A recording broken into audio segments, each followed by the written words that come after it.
Eric. How you doing? I'm good, man. How about you? Awesome. What's happening? Yeah, I think I'm doing pretty well. I've been thinking lately that this idea of changing identity has come up a number of times over the course of the show for various reasons. And in the last couple of weeks alone, you and I have each had several different, distinct and shared changes to our identity. And I thought, boy, that's worth hitting. Yeah, for sure, man. We both are. Am I going to say it or are you going to say it? Empty nesters. Empty nesters, man. Yeah, it's weird. It's for people who are just new to the show, just joining, since we've had a lot of people subscribing to the show recently.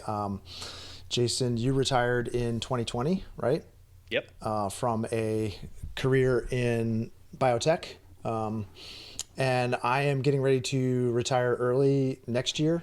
Kind of still operate the business a little bit. I'm an architect / content creator / lots of different hats. And that's Right. something else we can talk about. I have a lot of different identities and been operating my business now for 11 years. My wife and I are just getting ready to retire early. And my wife actually leaves her job in January of 2025. So we're all making all of these transitions. And the past couple of weeks, since my youngest went off to college 2 weeks ago, and then my oldest is now spending a semester abroad. He feels further away than ever, but our house is so quiet, man. How about yours? Yeah, we're saying the same thing. So, our only child just went off to college just a week ago. We left, and that for sure the house is quieter.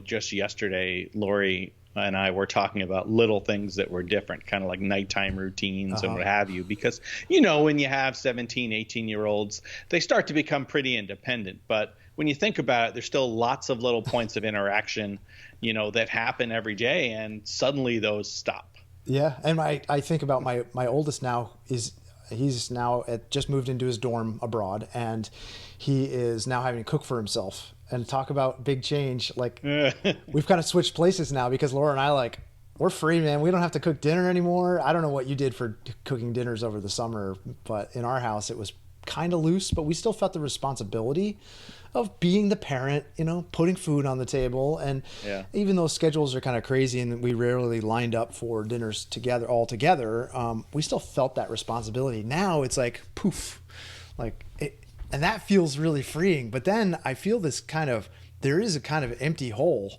where the dad part of me kind of used to be. I mean, I know I'm still a dad, but boy, it feels a lot different when there's not that daily interaction. And when the youngest left, it was like, Laura and I walked into his room and we were just like, oh, that's where the empty hole is, when you walk by their room and you just see all their stuff and they're never coming back to this house in the same way that they were here in before. The same way. Yeah, exactly. It's true. And it is a change of identity, right? Because as you said, you still are a parent, but there's a big difference between being like a day in, day out, cohabitating the same space year round parent, and suddenly you're a parent at a distance, over the phone or FaceTime. But to physically get somewhere, it's, hours of driving or flying. Yes. For us, it's a, more than 8-hour drive to where our son is at college. And so akin to the type of flight you would have to take or drive you would have to take to visit either of your sons. Yep. That is a huge change in your daily accountability. It is. And also now we stack on top of that, this transition that Laura and I are making. You're ahead of us in this respect, but stepping away from jobs, there's a lot of identity and purpose wrapped up in that. And we're kind of trying to think about what that looks like. And I know I've watched you kind of deal with this over time, and so I think I've learned some. But I also think when I think back to starting my business, I started my business in 2013, and I started it in the likeness of every other architect that I ever knew, which was just serving clients one-to-one. Right. And that identity I held as pretty strong. I'm an architect, and what I realized was in order to make that business work financially, I had to take on X number of clients. And when you get to a certain scale, it's like you need help. Right. If you're going to scale that business and make it work financially, you need other people. And I realized that that is not the business that I wanted. And so I had to kind of reinvent and rethink who I was. So I started running experiments. I reinvented the business model, the revenue model for the business. And as part of that, I really had to kind of change identity there. So I feel like I've been like, that part feels a little bit easier for me in some respects, because I kind of jettisoned that like identity that I'm solely an architect like a long time ago. Yes. So, but how did you work through that? Like, what were some helpful things for you as you kind of struggled with that? Because I remember it being hard for you. Yeah, and I think there's going to be some similarities at the end of this, because I was thinking about your situation. So, but let me answer your question. I immediately stopped being the type of, biotech employee executive that I was. That happened as soon as I walked off campus for the last time, handed in my laptop and my badge. That was over. Okay. And so I feel like that moment I had been mentally preparing for. I knew what that would look like, but I was surprised by a lot of the associated things, like the types of interactions I had with certain people, and the being needed for certain things, and the positive engagement you get from mentoring young junior employees and things like that. Those were the things that surprised me the most, and how impactful they were. But I was thinking, this is just yesterday or the day before when I texted you, I have always maintained some tie to who I was before by this occasional expert network consulting. Yeah. But I got thinking 2 days ago that like I had been holding on to that. And yet now this year, 2024, I've done 0 calls because I don't want to anymore. And so I think that chapter is closed. Uh-huh. So I wonder now how that identity change how I'll process that, because I feel like for you, and I'm curious if this is the same, I'm just making this up, you have still maintained ties to being a residential architect. Yeah. You just finished an enormous multi-year project with all the bumps along the way, and now you don't have another home in the pipeline, and you won't. Right. Yeah. So has that, like, despite all the positives that come from that, has that idea sunk in, and do you have concerns about what that's going to be like? It's weird because Laura and I went camping this weekend, kayaking, and we were going all throughout these trails way down east on the Canadian border. Beautiful place, and we ended up crossing paths with another retired couple, and we were just talking. We had an exchange about, this place was, this land was given by this person, and it happened to be an ex-client of mine, and I was like, oh wow, well, I hadn't even realized that this was a benefactor of all of these lands and things, and I said, oh yeah, well, I led with the fact that I'm an architect, and I design homes, and I did this guy's home, and it's funny because afterwards Laura was like, you lead with that, but you're not really a practicing architect anymore, and it's, I don't know, I kind of still, I'm conflicted about it. And maybe in the same way that you are, and maybe the same way that a lot of people who retire early are, you work so hard to get your qualifications and to reach a point of, a professional status that you're proud of. I'm very proud of all of the things that I accomplished as an architect. And so shifting identity is something that happens, I guess, just over time. You just kind of become something else. Whatever you're spending the most time doing is kind of what you're moving toward and becoming. And so I guess in some respects I still think of myself, identify as an architect, but also, I do identify as a content creator and, other professional, things that I professionally identify with, like filmmaker, content creator, writer, and I'm okay with that more so than I ever have been, but I can't say that it's like, I haven't had too many situations that have come up where it's been an exchange and I'm like, well, what do you do? Right. Because I would most often probably lead with architect. And you said it's situational for you still, right? It is. But I mean, I'm not going to mince words. The first thing that comes to mind, yes, I'm more comfortable and more frequently saying I'm retired, but I'll still say I'm a retired scientist. Yeah. Like That's that funny. is who I am. It's what I spent all those years building up. And even when later in my career I worked in either marketing or, customer success or some other function, Yeah.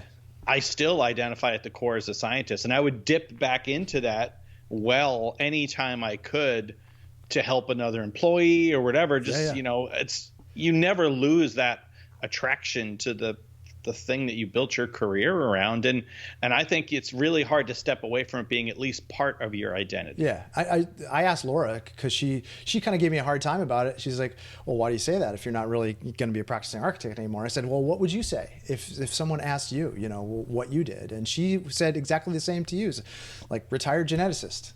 And I'm like, well, that's so interesting that's the one label that you would choose to put on yourself, because it's not, I mean, of course I think of her as that professional, of course, but I know so many other dimensions of her, and I expect that retirement is going to kind of reveal and uncover just other things we don't know about ourselves. And it's so interesting when I talk to people who push back on this idea of retiring early. What are you going to do? What are you going to fill all your time with? I feel like it's just something that they're afraid to confront. that work becomes all consuming, and it can be a distraction from all these other things. Like I've seen you dig into some of the mental health aspects that you dug into, say earlier this year and end of last year. And that's a result of having the time and space to do that, Yes. but that's pretty scary for most people. And that's space that's filled with work. Well, you can hear the words, people use, or see the words people use, and they say things like, I can't imagine not working. Yes. What does that mean? Like, I mean, there was things about my job that I loved and I still miss, but I could imagine doing many other things, and I could still imagine doing many other things that I'm currently doing. Yeah. That thing is still part of my identity, but it doesn't have to be what I practice day in and day out.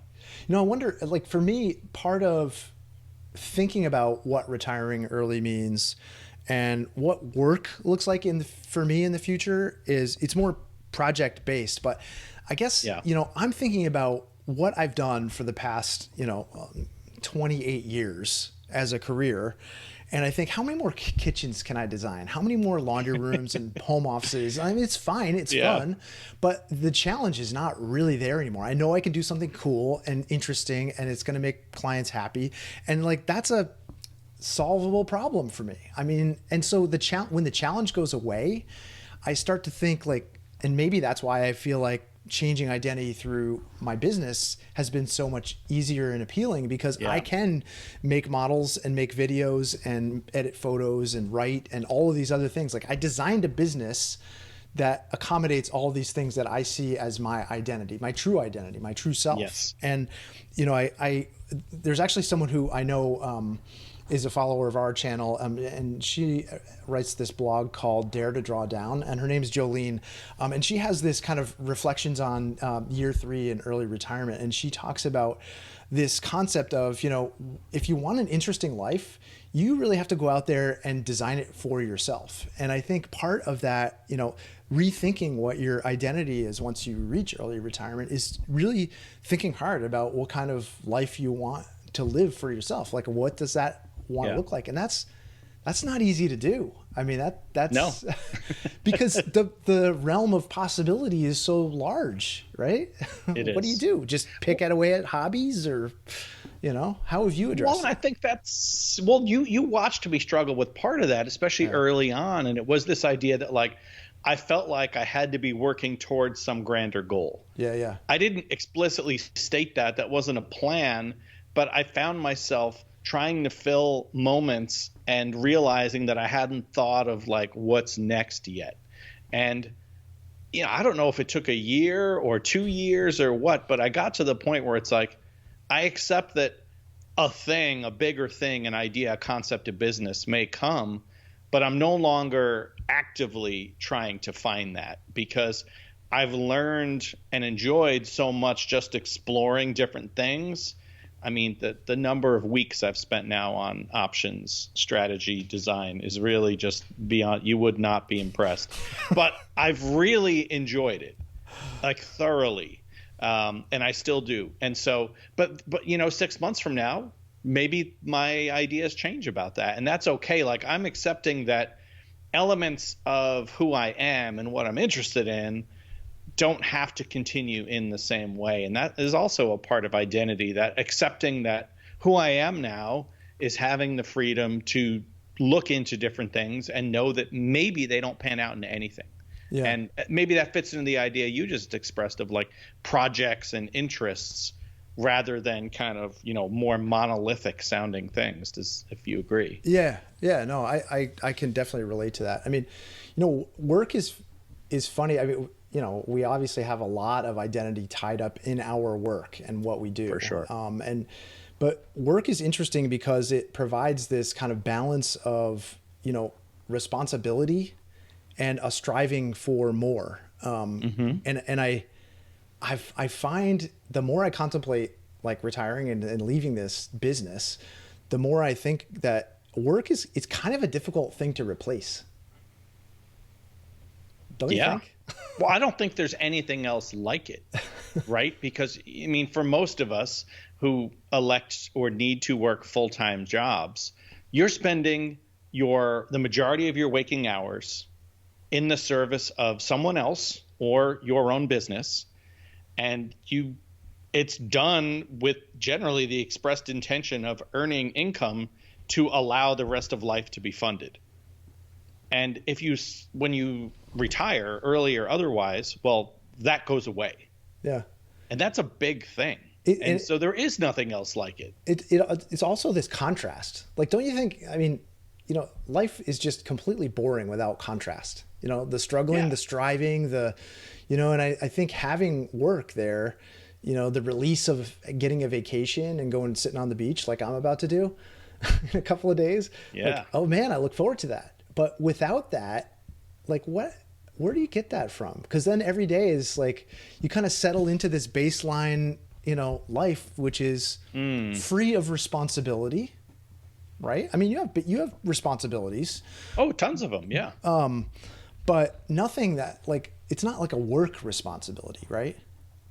No, that's true. But I think, there are responsibilities that were with us before. Like, if you don't pay the utility bills, you have no power and, gas. Yeah, but I'm talking beyond that. I mean, that's an obligation. Sure. Okay. So we differentiate. That's fine. So then responsibilities they change a lot. Sure. I agree with that. But for me, I don't know. I found it freeing to no longer have all those constraints on, my identity needs to be this for a high percentage of the weekdays, right? It's just this. That gap I found and have continued to find exciting. Yeah. I mean, I think it's great. Yeah. I mean, and I think probably a lot of people would agree with you, but I guess if you do love your job, yeah, and there are aspects of this job that I really do love that I will miss. I'm trying to think like, how do I replicate the things that I get from this in my future life, which include some contrast, some responsibility, some ups and downs, challenge, like, doing hard things. And I'm not saying my job right now always presents those things either. It's been reinvented over the past year or so, and so I found challenges there, and then you mount those challenges, and then I don't know. This is just me, but I'm still looking for more, and that's one of those things about like a changing identity. Like it may look on the outside that the identity is changing, but I'm still me inside. I still have all this anxiety. I have this striving to want to accomplish things, to want to make things, to make beautiful things. Like all those things are inside of me. And I guess it's easy for me to put that into something called work right now. Yeah. And there's a lot of tangible feedback in the form of money that comes from that. And that's a weird thing too, to walk away from. It is. I think I believe for myself, and I also believe that you will find that yes, all those things are a part of you, and you're going to continue to strive for those things. And it's not, you're not going to have the same motivator or, or obligator underneath it. Right. But the desire is still there. And I think it's those very same attributes that helped you build and succeed in business are going to help you do all these other things that are not necessarily, or at least not solely, motivated for income.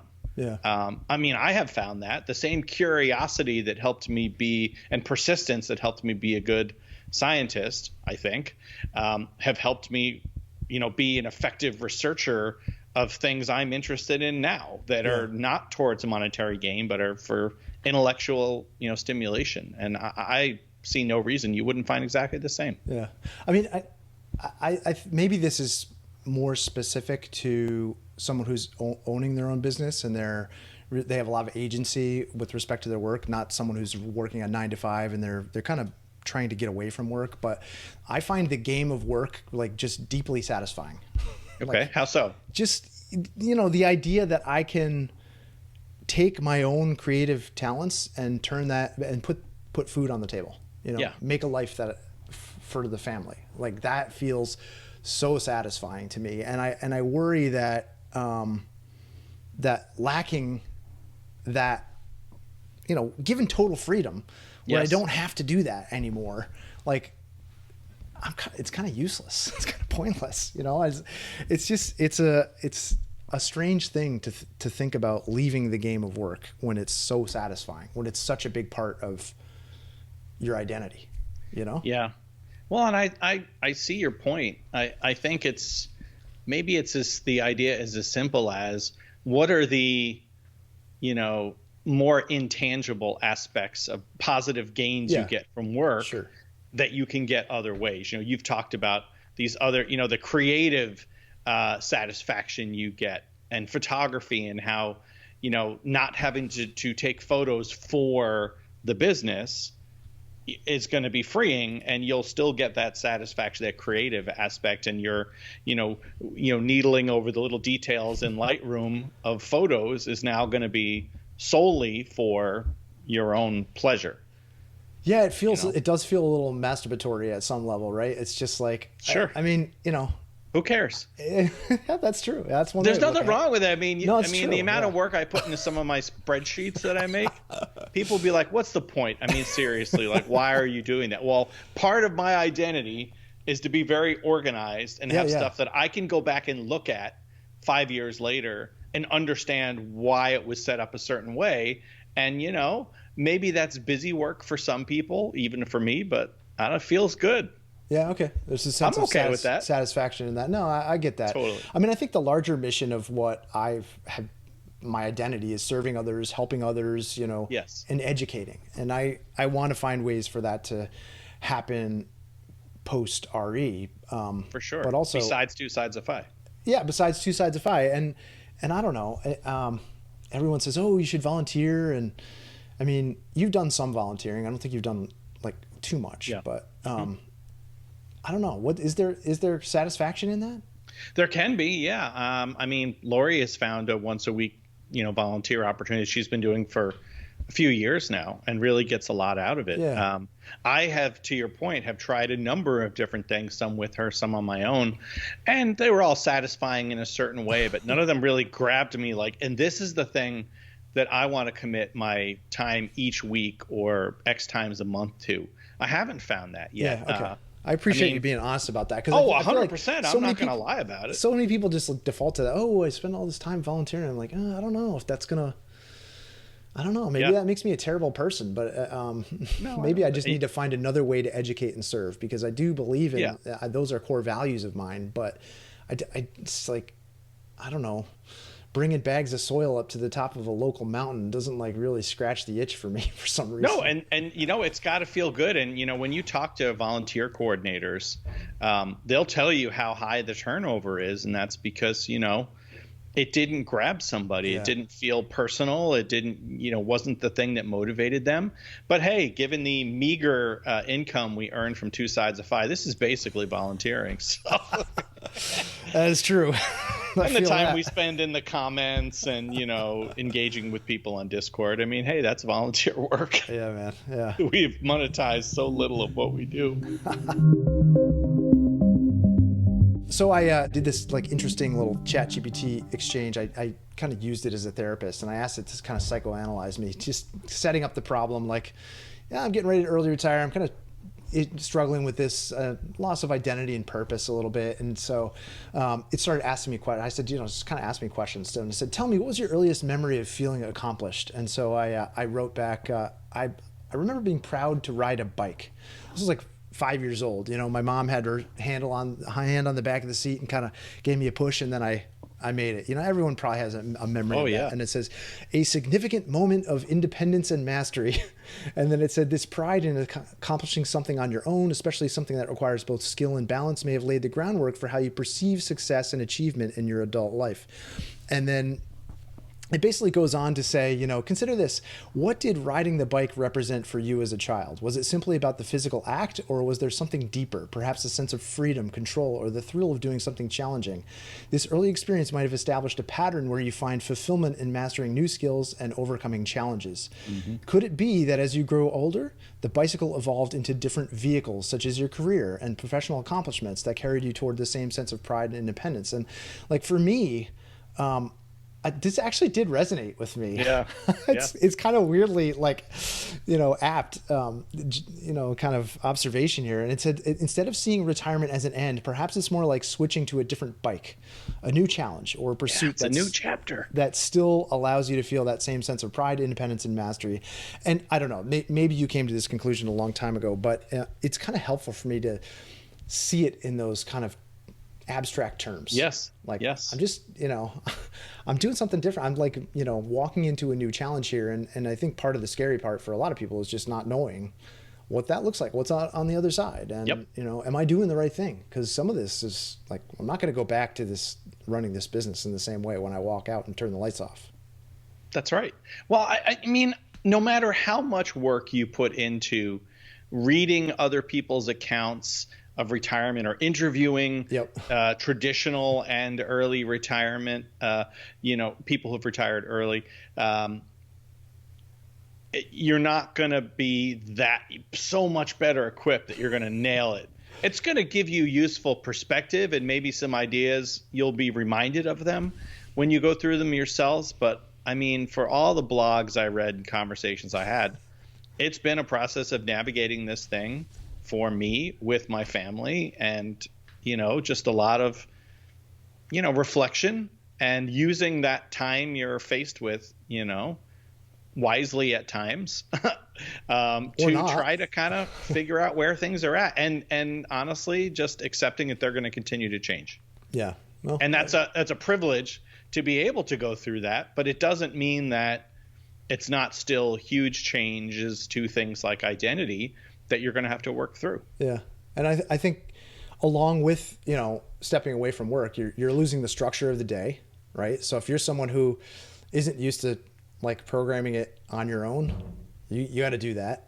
You got to come up with that structure. And to me, that's a benefit of having run this business for many years, because I had to create that structure a long time ago. And I'm okay with it being kind of free form. And right now, I got to be honest, I'm not working that hard. It's summer. We've taken a lot of vacation time, and I'm not in the studio that much, and especially because I don't have demands of clients. So that's good. We talked about the sense of purpose. Is everything I'm doing just kind of noodling in Lightroom with my camera? I mean, maybe that's okay. Maybe you're telling me I just need to accept the fact that that's what I bought. I bought the freedom to do that. Yeah. I mean, Lori and I spend our free time differently. I mean, she finds, reading for an hour every morning kind of a very important part of her kind of coming into the day routine. I like to spend, an hour or more kind of working on whatever my latest educational pursuit is really early in the day. And sometimes that drags on for a few hours. Uh-huh. And we might each look at the others as, I can see where that's useful, but that's not how I want to spend my time. Yeah. At least in that way. And that's okay. I think, like anything, especially in a relationship, you just need to figure out what works for the schedule you guys keep, so if we want to go work out in the afternoon or do whatever, that our personally programmed time kind of works with that, because to your point, you don't have those external forces of work anymore kind of defining what you got to do. So it's more just whoever you choose to share your life with, or whatever schedule you keep. If you're single, it works for you, and you'll figure it out, and it'll change. And it also does. I mean, that plays into another kind of concern that's in the orbit of identity, and that is like social connection. And I remember that was one of the big things, you walking away from a job. And now that all of our kids are gone, we don't have those same social connections through school anymore. And I think, you build a lot of social connections that way. And if you move like you did right after you retired, you then have to build a community of people, like-minded people. And so that's something I think for sure that's not very easy to address. I mean, I can see how that would play into a loss of identity. It's like, well, I'm not in the working world anymore. Right. My friends are all... They're all still working. That's my point. Working. Even if you don't move, all these people that you would hang out with on Saturday or Sunday or evenings, like during the day, you might want to do something with them. Yeah, they're busy. Yeah. They'll must be nice to you. Start hassling them about getting together. Maybe you can grab lunch with them sometime or whatever. But yeah, and that's, people of traditional retirement age tend to find other retirees to do activities with. But in our areas, neither of us have like groups of friends who have charted the same path we have. And so you do need to figure out that part of who you are and how you want to spend your time with, okay, my peers are not keeping the same schedule as me. That's okay, but it's an adjustment. Yeah. Another thing I thought about too was, the kind of cultural expectations of, you having an identity as a working individual at our age, like, you pinnacle your career, you're an executive, you're a management role, or whatever it is. I mean, people have this expectation that you're a productive member of society. And I know I've gotten pushback from my friend group locally that's like, oh, really? Yeah. Oh, what a shame. You're not, you're not serving. What are you going to do? I mean, you're not a contributing member of society. So that can make you question your identity, right? Yeah, 100%. I've had it in person, in writing, various means. Yeah, it's, and earlier on that stuff bothered me more than it does now. Okay. But that is a coming to terms with the value you bring to the world, whether it's when you were gainfully employed or after that. Yeah. But it is a part of identity, and it's something that many people feel free to judge. And that's their right to do so, but I'm not of the same mindset that they are about it, and that's okay. Including people leaving reviews on our podcast. Come on, man. Yeah, it's been a couple of those lately where unfair. The claws are out. Yeah. I mean, please, if you like the show, if you followed the show for any period of time, please leave us a written review on your podcast app of choice, hopefully Apple Podcasts, because it really does help us and validates the work and time that we put into the show. We really do care about this as a mission. Hey, I wanted to I had one more thing on my list, unless you had something. No, go for it. Yeah. So the last thing, how identity kind of gets mixed up in this whole early retirement process. There's this kind of fear of obsolescence. Oh, yeah. And I don't know, maybe it's punctuated especially by my kids leaving the nest here. Like, what? Well, you retire, you're not a contributing member of society anymore, right? In the traditional sense. In the traditional sense. Yep. And there's fear of becoming out of touch, maybe getting rusty in your skill set. I don't know, you're puttering around just doing, I'm sure you've known people who have retired and just done nothing but putter. And I assign that a negative sort of sense, but maybe puttering to someone is their ideal retirement. I don't know, but it's not mine. Right. And so I guess I just think about this idea of not, contributing in the same way it's a little bit unsettling. If you've been an active professional and those things actually light you up and excite you, reading research papers, I'm sure that was a big part of your life. I know what it was for Laura, writing grants, reviewing, giving lectures, being connected to people, old and young, being a mentor, seen as someone to look up to in the profession. Like, how could you not feel obsolete walking away from all that? I mean, I think earlier on, after I left my career behind, I was trying to keep abreast of some of the same information I would have been following when I was working, like various newsletters and, new articles coming out. And, it's pointless unless it's personally, interesting and inspiring. And so I'll read a paper once in a while now, but I canceled all those email subscriptions. I know that I'm no longer up to date, and I'm increasingly okay with it. And I think that's a big part of, coming back to the start of our chat here, why I decided to pull away from all those expert networks and, sent out 5 or 6 emails this week saying, like, take me off your networks, because I don't feel current anymore. Sure. And I imagine many of my former peers, and some who are much older than me, still continue to take those calls and just wax philosophically about stuff they're no longer connected to, which shows you why those marketing reports can be such garbage sometimes. But I know I'm not current anymore. And so when I got a call, I got an email and a voicemail the other day from this one network, like, this client really wants to talk to you and you specifically because you did this for 10 years and you were there for the start of the field and blah, blah, blah. And I'm like, man, I haven't touched that field specifically for 5 years. Oh, now. yeah. Like, I'm so out of date. Right. And he doesn't want he's not going to want a history of 5 to 15 years ago. Like, are you kidding me? So I was just like, no, I'm not current. And I'm actually okay with that. So my identity is like, I helped do that thing at that period of time, but I'm not current. I know somebody who's still doing it. I'll point you to him. Like, I'm good with it. But man, I was uncomfortable with it in the beginning because I was so used to being current. And I'm sure Laura's going to go through this. Yeah, I asked her the other morning. I was like, oh, hey, would you ever think about like a second career kind of thing? And like one that wouldn't have to be necessarily tied to, financial gain. Yeah. And she's like, don't ask me questions like this. She's like, I really retired from my first career. She's like, leave me alone. Yeah. Living funny. with you isn't always easy. Hey, you've never lived with me, man. I mean, I'm difficult to live with, so we're just difficult. Well, we're difficult in different ways.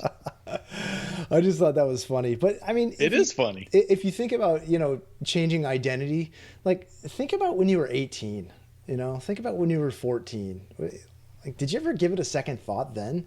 You were constantly reinventing yourself. Like, going off to college was a chance to reinvent. It's like a positive time to reinvent yourself. Oh, yeah.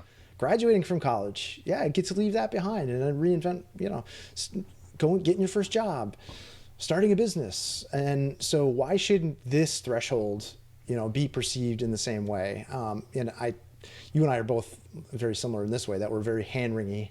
And like, we're doing a lot of navel gazing, obviously, on this show. But I'm trying to pull some of the bounds off of it and just be more accepting of just it's a phase change. It is transitioning to a new thing. I should expect things to be different, and I should expect new challenges. And rather than walking away from that, I should seek it out. I think you've hit the nail on the head. I know no better way to close it. I mean, you just gotta be prepared for the change that's going to come and accept it for what it is. You're not going to like all of it, but it's all a part of who you are now, and that's a good thing. My second career is going to be as a metal guitarist, man. Yeah, I mean, I was very happy to hear you talk about picking up the guitar again. It's one of the reasons I won't let Lori move the piano out of its place upstairs in the house, because I really need to pick it up again. I've got multiple instruments downstairs I haven't picked up in a while. They're all on the mental list, but they haven't risen to the top. So I hope that guitar is back on the top of the list for you. Have you started practicing again? I have not. No, I'm embarrassed to say that. Have you picked which songs you're going to go back and relearn after your Metallica show? Yeah, you're not going to recognize any of them, man. So you want to work on newer Metallica? It's newer metal. It's stuff that you and I had to break. When did you and I break? 1991, maybe, in terms of taste in metal. Yeah, because we went to college in our own. Yeah. on our own paths. You got mired in this like weird jam band phase. Yeah. And I stuck with the metal. I'm just like one dimensional when it comes to music. I don't think I'd say you're one dimensional. You continue to branch out into different flavors of metal, but all the metal. Yeah. It's all the metal. Yeah. There's nothing wrong with that. All right, man. Well, it was good chatting with you. As always. I'm still trying to arrange a trip with you and Lori. Yeah, well, I'm waiting for you a date where we're going to talk about it. And for any of our audience, shows might be coming out more like monthly for the next couple months. It's looking pretty busy, but as far as we know, we're not going anywhere. So that's right. We just rewatch the old content. It's still good, and it really helps the channel. We're still going to have these conversations, but they are going to be more infrequent because, we're living the RE life, right? We are. You got like 1,000 trips planned, so. And you do too. I like what you have going on. Yeah. Man. All right. Cool. We'll catch you later. Good chat. All right. Take care. All right. See you. Bye. Bye.